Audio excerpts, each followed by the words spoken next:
Good morning. Good to see everybody. Today we have something special. Many of you know Chris Russell. He is the representative of a ministry we have become very involved with. It's called Destiny Rescue, and they rescue children, mostly girls. The number of boys is increasing, as you're going to hear, from the sex trafficking trade. And we have become very involved with them, and we'd like all of you to, if you haven't heard about their ministry, we want to introduce it to you this morning. But Chris has got an update for us on what God's been doing. So Chris, come on up here.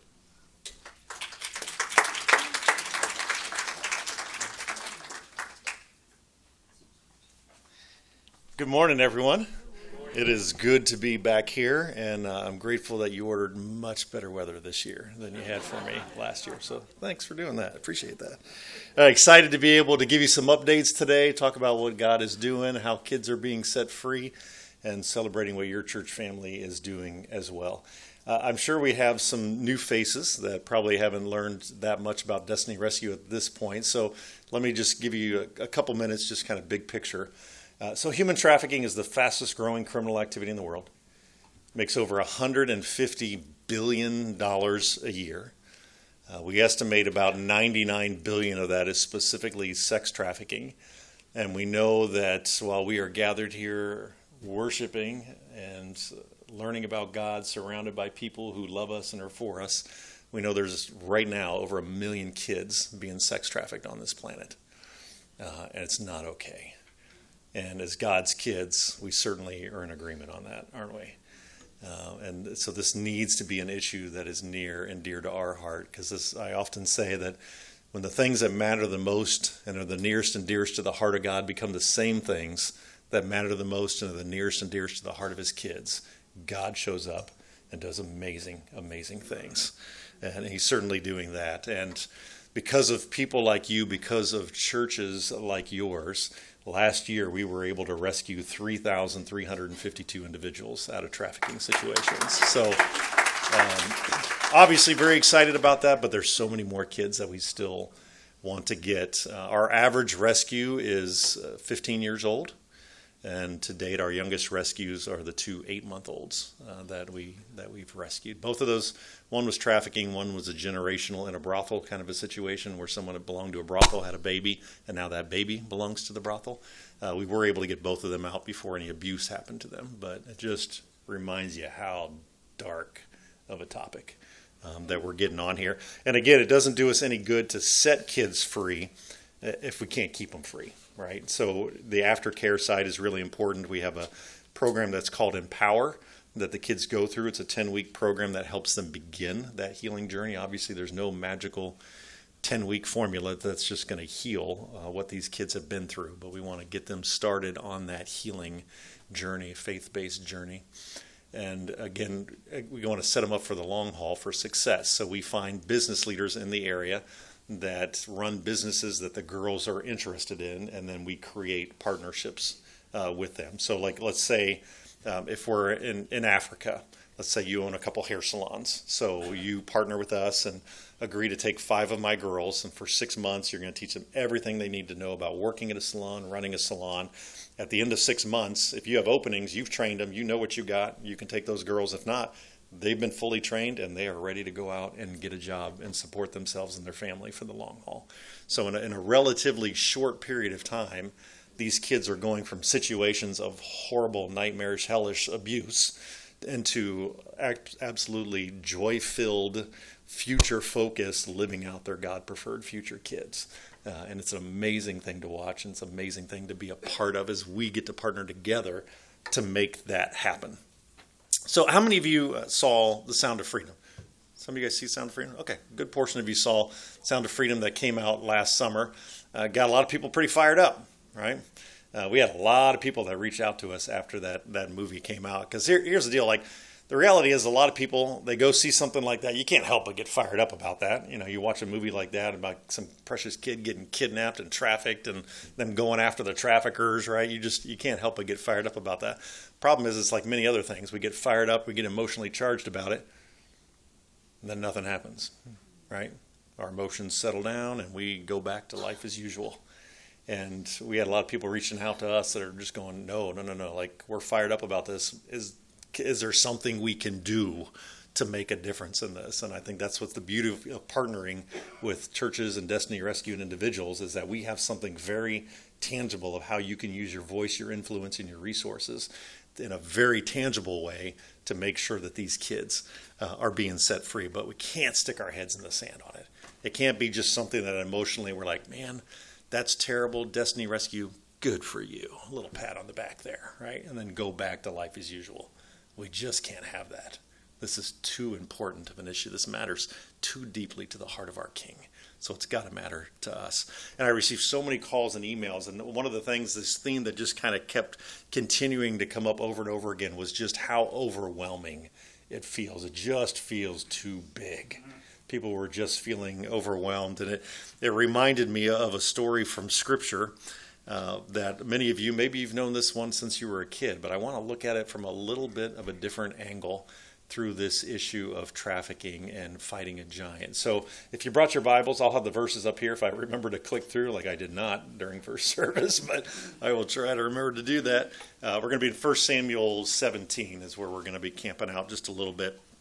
So a little bit of background on this, because I don't want to be going through chapters and chapters of stuff, but Israel was wanting a king. God's people, Israel, wanted a king. The prophet Solomon warned them that you don't want a king. You don't want to become like the other nations. They persisted that they wanted a king. So eventually Saul becomes the first king. But if you know anything about Saul, Saul had quite the ego, which unfortunately we do sometimes too, right? We get pretty self-absorbed. But Saul he didn't put God first. And eventually God chooses someone that's going to replace him in the future. And that person was David, who was a teenager at the time. But he also was a simple shepherd. So there was nothing about him that you'd walk up and go, this dude looks like king material, right? I mean, this guy was the runt of his own family, all right? There was nothing kingly looking about this guy at all. And at the time of the story we're looking at, David is probably now about 18 or 19 years old. Israelites are getting ready to go into battle against the Philistines. David's oldest three brothers, they're in the army, but he's back at home taking care of the sheep. But his dad sends him to the army front with some supplies for his brothers and to get a report and bring it back about how the battle's going. But when he arrives at the camp, there's no fighting going on. Right? What happens? Instead, there's a giant 9-foot tall Philistine. Okay? Don't blow past that. Sometimes we just read stories, yeah, 9 foot. The top of my fingers is 8 feet. So if Goliath walked in here, he'd be like, he'd have to walk up here to the front sideways with his head, right? 9 feet tall. And he's standing in the middle of the battlefield and he's mocking the Israelites and their God. And the Philistine, they've made this proposal that instead of so many men dying, let's just put our champions against each other, and whoever wins, the losing army, has to serve the winning army. But as you can imagine, when you have a 9-foot giant on one side, you don't get a lot of takers on the other side, right? So Saul and the Israelite army, they are terrified. They didn't trust God to take on the giant. They were looking at their own inadequate strength instead. Meanwhile, David is furious, right? He couldn't believe that they just stood there while this giant mocked their God. For David, this had nothing to do with the size of the giant and everything to do with the size of his God. And he eventually convinces Saul to let him be the one to go to the fight. And that's where we pick it up in 1 Samuel 17, verse 40. Then he took his staff in his hand. He chose 5 smooth stones from the stream, put them in the pouch of the shepherd's bag, and with his sling in his hand, he approached the Philistine. You see, he had been offered Saul's armor, but it didn't fit. He had to be himself, and he had to use what he had experience with. When we enter the battle against trafficking, each of us has to figure what we bring to the table. Each of us has our own unique experience, our own circle of influence, our own resources, our own interests, and our own passions. And that's what we use to engage the enemy in this fight. Let's see what David's response was. Enemy's response to David. So he looked David over, and he saw that he was little more than a boy, glowing with health and handsome, and he despised him. And he said to David, "Am I a dog that you come at me with sticks?" And the Philistine cursed David by his gods and said, "Come here," he said, "and I'll give your flesh to the birds and the wild animals." And Scripture tells us that David ran away crying like a little baby girl. Right? No, that's what it would say if Chris was in the story. All right, Chris ran away crying like a little baby girl. All right. Maybe from a little distance, Goliath doesn't look so big, but can you imagine as you're approaching him on the battlefield, and he just keeps getting bigger and bigger the closer you get to him. He's a giant. He's so huge. And I'll be honest, and I'll say that there are days that feel like that in my life. There are days, I've been engaged with this issue full-time now for over 5 years, and partnering pastor with a church for 4 years before that. And there are days that it feels a bit overwhelming. There are days where I ask, are we making a difference? Am I making a difference? And it's on days like that that I have to do the same thing and make the same decision that David did. And I have to once again remind myself, it's not about what I bring to the situation. It's about what God brings to the situation, right? And when we choose to focus on the power of our God to do amazing things and knock back the enemy, then we can have the same confidence of David, who when the giant mocked him and threatened him, he had no doubts, no questions, and no hesitation in his response. Let's look at that in verse 45. David said to the Philistine, "You come against me with sword and spear and javelin, but I come against you in the name of the Lord Almighty, the God of the armies of Israel, whom you have defied. This day the Lord will deliver you into my hands, and I will strike you down and cut off your head. This very day I will give the carcasses of the Philistine army to the birds and the wild animals, and the whole world will know that there is a God in Israel. All those gathered here will know that it is not by sword or spear that the Lord saves, for the battle is the Lord's, and he will give all of you into our hands." David knew that he had a big, big God, much bigger than anything, any giant that the world could toss his way. And he had supreme confidence that God could use a simple person like him to be all the difference in the world. And using what he was gifted with, using a sling and a stone, he goes and kills the giant. And while David was the tip of the spear, so to speak, in the battle, his example was what was needed to inspire and engage hundreds and hundreds of others into the fight. Look at on verse 52. What's the first word? Then. Like, after the example was set, then the men of Israel and Judah, what's it say? Surged forward with a shout and pursued the Philistine. Because of David's example of entering into the battle. And let me remind you again, because I see some young people here, maybe not quite in the teen years anymore. David was a teenager. While all the other adults were standing around, terrified, it was a teenager who said, "Let's go."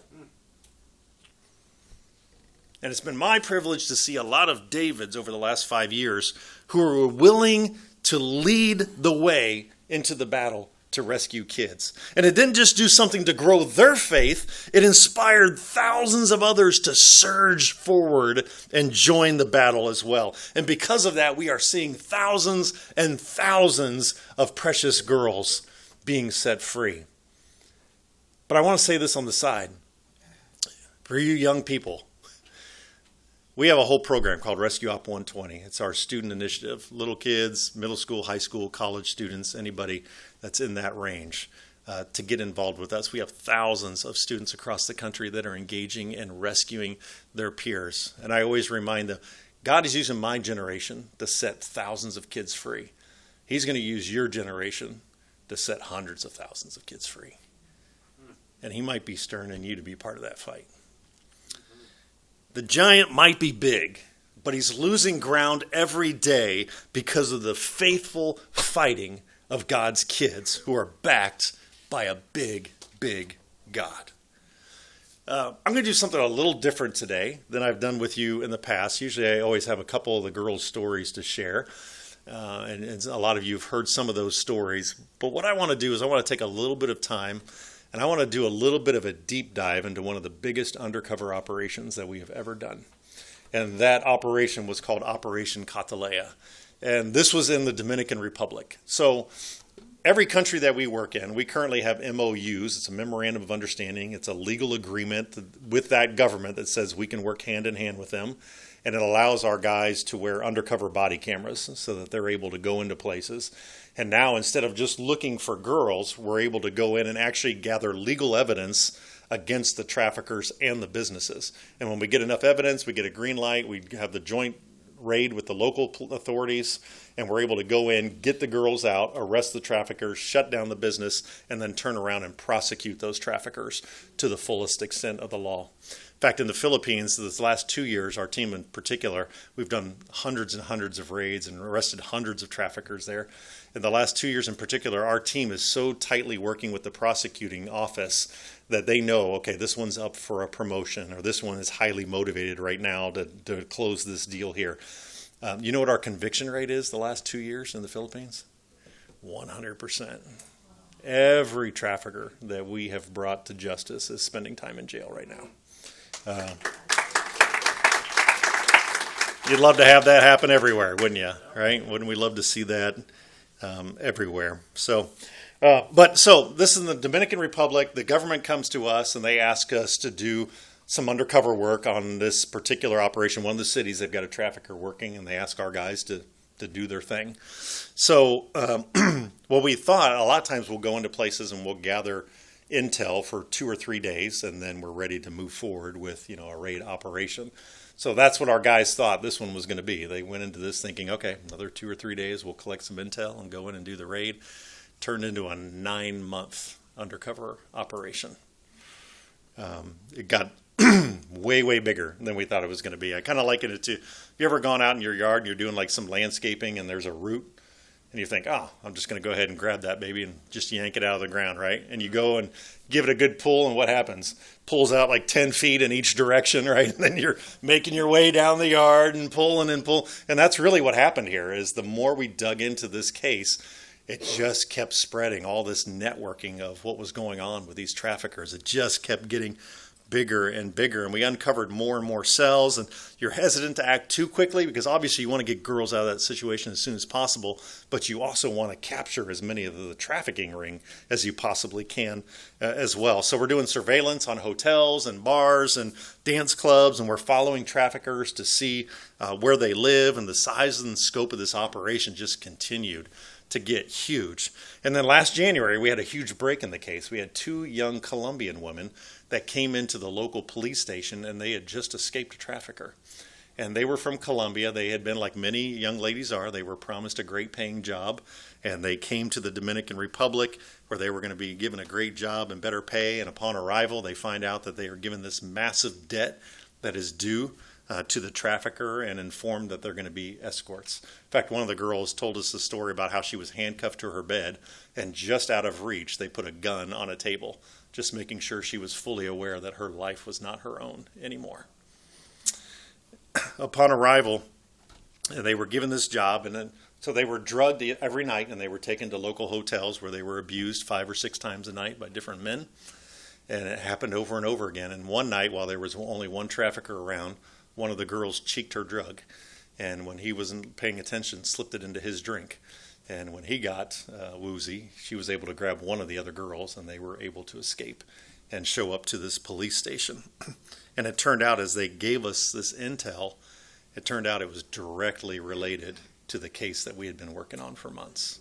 And they gave us some great intel. So more months of collecting intel and proof against the trafficking ring. And finally, the day comes for the takedown. So between our undercover agents and the local authority undercover agents, over 250 agents participated in this, because we had to hit 11 locations across the country at the exact same moment. You think about that. How long does it take you to send a text message or to make a phone call? Not much at all, right? I mean, timing is everything on this. One text message that gets out in time, and there's a group of girls that will disappear forever. We will never be able to find them again. Timing was everything on this. Any misstep would give them a chance to get away. So houses were surrounded, hotel rooms, doors were covered, and at the exact same moment, at 11 locations, doors were broken down, heavily clothed armies and officers swarmed inside. And because of the intel that our team had gathered over the previous 9 months, the raid teams knew the names and faces of every trafficker at every location, and all of them were arrested without a single shot having to be fired. In all, Operation Catalea rescued 75 girls and arrested 14 traffickers. But that's not the end of the story. I don't know how many of you, if you get into intense business deals, or if you're involved with sports, or maybe there's something else in your life that like you have to put a lot of energy into, like the big moments that you just like have to really put a lot of energy into, and then when you're done, your body's just exhausted, right? I mean, can you imagine the adrenaline that's going through these guys? Like, they're getting ready to bust through these doors, have no idea for sure what's on the other side, right? I mean, the adrenaline is just going, and they're just wiped after this operation. And very shortly after that, we found out that there were still 2 more girls to get. And it was a situation where a raid approach was not going to be the best approach. We were going to go in and purchase girls for a night.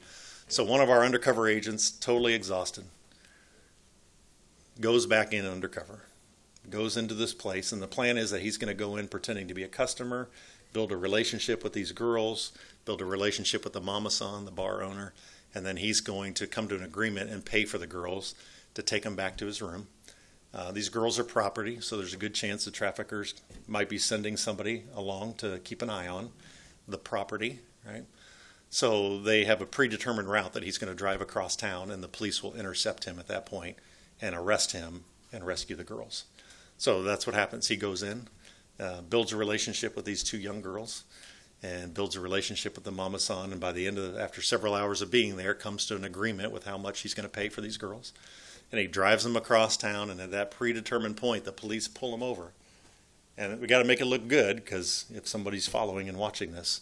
So they yank him out of the car, rough him up a little bit, throw him on the hood, and then handcuff him. And then they're able to rescue these 2 girls. So these 2 girls get rescued, and to this day, they have no idea that the guy who got yanked out of a car, roughed up, tossed on a hood, and handcuffed is the same guy who worked relentlessly for 9 months to make sure that they were free.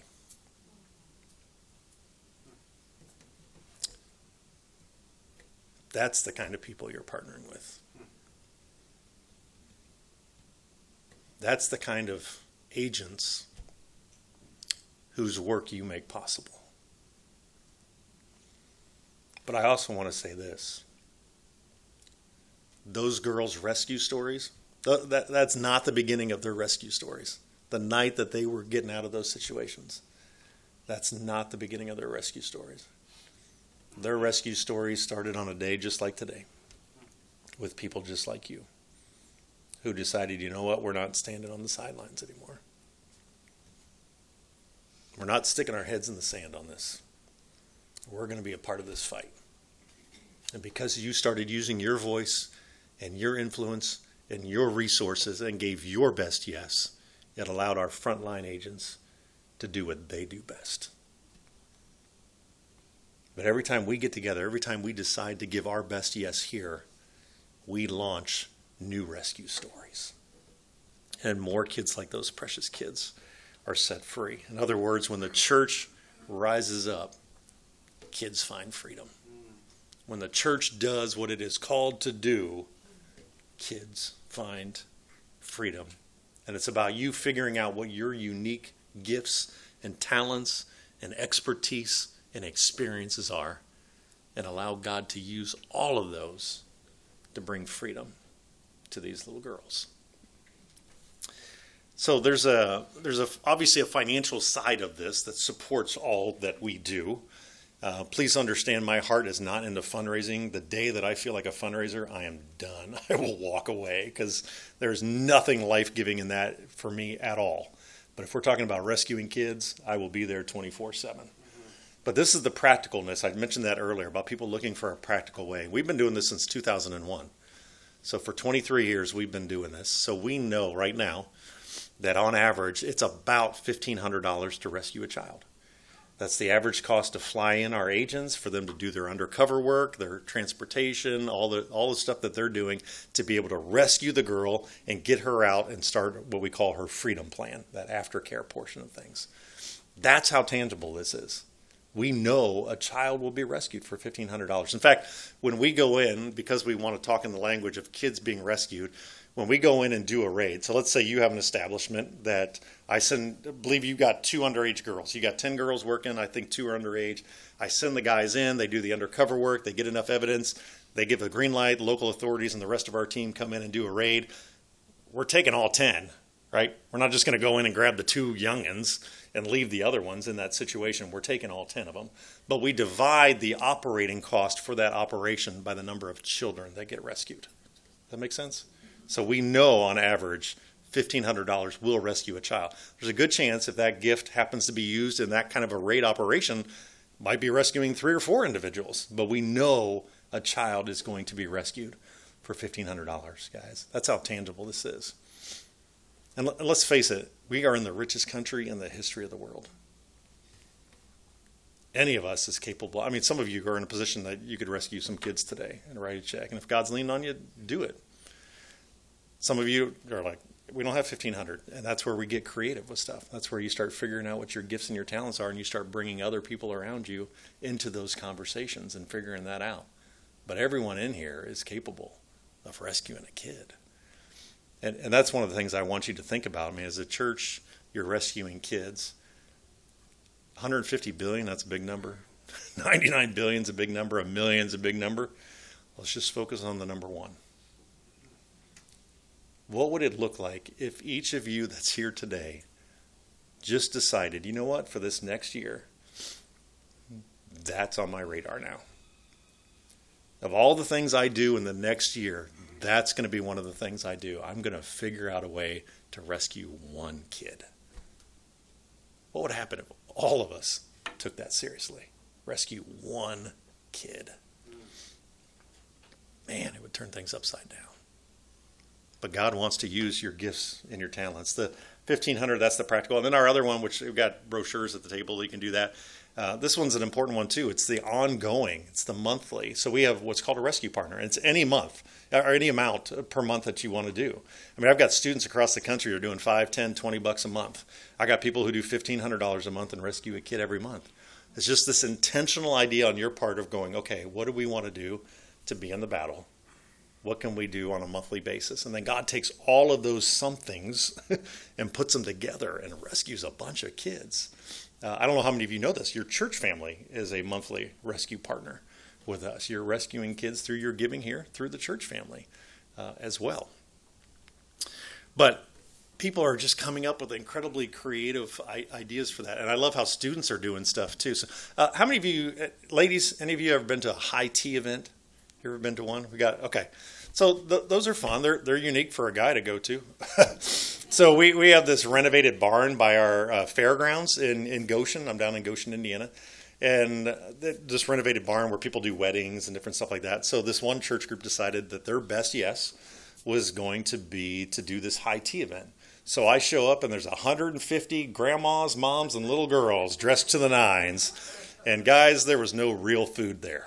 There was towers of food, but it was all this like little finger food. I mean, it looked amazing. There wasn't a lot of substance. I'm looking for that burger, like where's the steak here, kind of thing. But that night, they got together and they ended up rescuing 4 kids, doing a high tea event. Friday night, I was in Portage, Michigan. Got a youth group. This was their second year. They did an adult prom. That was their best yes. They thought, we're going to do an adult prom. And it was so much fun to go to. Because in my mind, the only memories I've got of prom are peer pressure, acne, get all these things you think back to high school that you try to forget forever, those kinds of things. And we show up this, and they had 90 couples that were at this event. And they had 5 boxes on the stage with the 5 couples nominated for King and Queen. You voted with your money. They had these throne chairs with red velvet on it, and they actually did a crowning ceremony of the king and queen at the end of the night. Instead of cocktails, they had mocktails off to the side. They had like one of those fancy balloon archways that's made up of a whole bunch of little balloons and that for everybody to walk down, and picture walls and a giving wall. You just scan the QR code, different amounts of that. Like, unbelievable. 18 teenagers put that together last year, rescued 20 kids last year. This year, I think they had 25 or 30 teens that were there, rescued 27. all led by teenagers. David's, right? David's leading the charge. I love that. Freedom Walk. Those are getting more popular. We did a Freedom Walk. We had a group that did a Freedom Walk a couple years ago. Got to come up here and go to one of the local parks with a group of you and did that. And that was awesome. We got those popping up all over the place. I mean, people can do that. I can walk, run. If I'm in a wheelchair, I can, someone can push me, like whatever. Like, we can do this. Again, it's not rocket science. It's like figure out something you already like to do. Do we have any runners in here? Like, you put up your hand like it was confession time, sorry. All right. And how many of you run only if something's chasing you? Is that a few more? All right. So I think I saw two hands for the runners. So this might not be your main thing, but so I got a guy in Pennsylvania. He is in his early 60s, and he's an avid runner. He's run marathons all over the place. So he had a goal of running a full marathon in all 50 states. So that's what he did. He ran a full marathon last January. He ran his 50th in Hawaii. Took him 15 years to run a full marathon in all 50 states. And then he calls me and says, Chris, that was for me. Now I want to run for something that matters. And he said, what can I do? So we started talking about that. And he's thinking like all these other things, like, and I'm like, dude, you like running. So let's use running. Like, that's what you love to do. So he got permission from his work to be able to work on the road. And he put together a fundraise page with us and put a goal on there and shared it with everybody who's followed and supported him over the years. It's followed his running career. And over a 30-day period, he'd get up in the morning and run in the morning, and then he'd go to the hotel or a friend's house or whatever and do his job. And then the next day would do it. Over 30 days, he ran 520 miles from Erie to Philadelphia. And he rescued 14 kids doing it. He just took what he loves to do, and he added a kingdom purpose to it. That's what we're talking about. If we go around here one by one, all of you have something that you love to do. Maybe it's a hobby. Maybe it's your business. Maybe your business is what you love. That's your expertise area. What's that look like? I'm sure we got some business owners in here. A lot of you work for different businesses, different companies. What's that look like for you to go and just have a simple conversation of going, hey, what would it look like for our company to rescue a kid out of this next year? You realize that you're one conversation away from changing a kid's life forever? There's a kid out there right now trapped in helplessness and hopelessness, and it may be all the difference for you just going and having one conversation that might change the trajectory of their life forever. For as hard of a topic as this is to talk about, rescuing kids is so much fun. There is so much joy in rescuing children. The Sale That Saves happens in Goshen. I know I've shared the story a couple of years ago. I think I shared where they were at that point. But this was one young girl, 7 months pregnant, when she heard about Destiny Rescue, hearing all those big Goliath numbers. And her baby girl kicked her while she was 7 months pregnant. Went home, and God kicked her whole family. Said, all right, what are we going to do? Hey, everybody's got junk. Let's sell people's junk and rescue a kid. So that's what they did. They put the word out. They started collecting stuff. First year, they wanted to rescue one kid. They rescued 4. Second year, they rescued 5. Third year, the community knew it was coming. That's the power of something annual. The community knew it was coming, and we're saving. Had to go to 2 days. Rescued 15 kids. Flash forward to this past fall. It's now a 4-day event that happens, and so much of the community is involved with this. This past year, 36 kids got rescued at a garage sale. Literally had 10 people that walked in with $1,500 checks and said, go get another one. So this sale that started with the idea of rescuing one kid now takes hundreds of people to make it happen and has rescued 104 children. And one of the things that I love, one of my favorite things in all of that, is the Freedom Bells. Over the years, people have donated different bells that come in and all the donations, and we save all of those. and we put them out at the volunteer zones. And every time we raise another $1,500 and we announce it, another kid's been rescued, freedom bells just start cranking all throughout the building. And it's a beautiful thing to hear and see. It's a gorgeous thing to see. But that's what I want you to think about. That's what I'm asking you to lean into. Is how does God want to use you to rescue a child? I mean, your church family's doing it, and you guys are amazing with that. But this next year, what's that going to look like? What story are you going to tell me when I'm here next year? What story are you going to tell me that happened from today until next year when I see you again? How God stirred inside of you, and you stepped up and started a new rescue story. That's what I would love to do. I would love to share more of your stories of what you're doing, and I think that's awesome. But your church family, this is my 4th time here, so basically 3 years ago is when I came here, right? So your church family, just in the last 3 years, has rescued 24 kids. You guys have forever changed the lives of 24 precious kids, and I'm so thankful for that. But I know, we don't ever want to just rest on that, right? We want to celebrate that. We want to be thankful for God, how God used us. But then we want to look forward, and we want to think about those kids that are still out there, and we want to figure out, all right, how do we just kind of take that to that next level? How do we step it up a notch so that more of these precious kids experience freedom and what God wants for them? So I'm going to leave this up on the screen here for just a couple minutes, and you guys can, if you want to pull out your phone, you can hit that. If you're interested in getting updates, this is a great way to do that. You're able to, did I? No, it's not your fault. Oh, okay. Okay. So I have, if you go to the table, there's a QR code at the table. You can go ahead and zap that. But it'll take you to our page, and you can sign up for regular updates.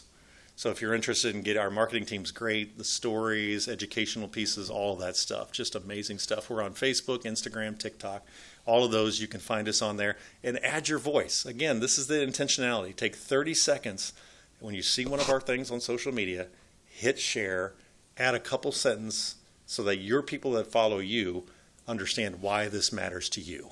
And it's your invitation for them to join the fight. Because God is raising up an army.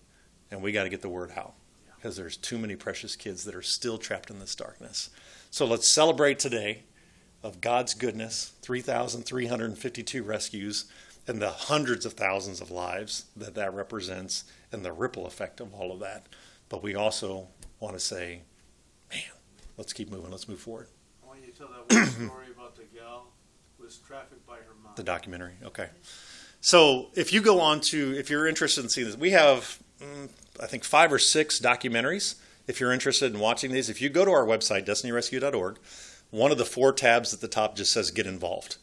And if you go under that, I believe it's under Advocate, it says documentary screenings. If you click on that, you can just watch it right off of that. The links are right there for all those documentaries. Some of them follow our undercover teams in action, so you can get an idea of what is involved in all of that kind of stuff. But the one that is probably my favorite at this point is called You Are Beautiful. And it's one girl's story of how her mother sold her into trafficking, which unfortunately is a common thing. 40% of trafficking starts with a family member. So she goes to the city, gets talked into going to this job that's not what she thought it was. Thought she was going to work at a restaurant, goes to this place where guys are coming in and touching her and creeping on her and calling back to the home. Mom's aware that was probably where she's going to end up, and just tells her, hey, do what you got to do. That's basically what she told her. Do what you got to do to support your family. So you hear her story of being in this trafficking situation, and you see the toll that it takes on her, to the place where she's sitting there and she's telling the person that's doing this interview, just telling him that I got to the point where I thought, this is all I'm good for. This is what I'm going to have to do the rest of my life because it's all I'm good for. And then she gets rescued, and you actually get to hear the audio files of our agents talking from the night that she got rescued, when they went in and found her and got her out. And then you see how she went to our aftercare for a while. She got introduced to Jesus, fell in love with Jesus. She got into our Empower program. She learned about forgiveness, which, can you imagine talking to these kids about? I mean, all of us have been there where we've been stuck with forgiveness and realizing Forgiveness is where we get stuck. Like for us to move on, we have to learn to forgive, right? But can you imagine sharing about forgiveness with kids who have been raped hundreds of times and talking to them about forgiveness? I mean, that just takes it to a whole different level. But she learned about forgiveness, and the first thing she did was she went back to her home village to forgive her mother. And this isn't in the documentary, but she ended up leading her whole family to Christ. And the title of it comes from the fact that she would show up day after day at our project, and the women there would say, "You are beautiful." And for the longest time, she could not accept that. Because for her, it was, if you knew what had happened to me, if you knew what I've done, you wouldn't say that. But then she met Jesus. And she got to the point where she could receive that. And she recognized the high value that she has in God's eyes. That's what we get to be a part of, guys. We get to be a part of kids who are helpless and hopeless. And we get to join God in his redemptive work. And those kids get to find hope and healing, and they get their futures back. And most importantly, they get eternity. We get to introduce, they get to, meet their earthly hero, their earthly rescuer. But the ultimate goal is to introduce them to their eternal rescuer. And that's what we get to do as well. So thank you for how you are making stories just like that happen and changing kids' lives forever. Thank you for being in the fight. Let's go rescue some more. All right? So, Zach?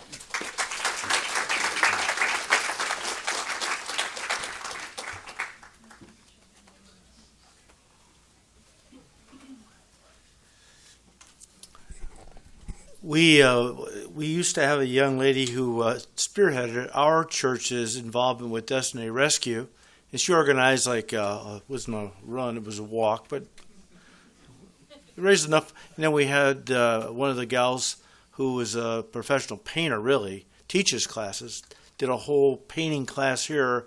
All the money went to Destiny Rescue. I think we saved 4 girls that day. So if any of you are burdened to get involved and to spearhead our involvement with Destiny Rescue, come and see me afterward, because we'd like to really take this to a new level, and we need somebody to really be involved, be in charge, and kind of organize things. So come and see me, we'll pray about it. Okay, thank you. Let's all stand.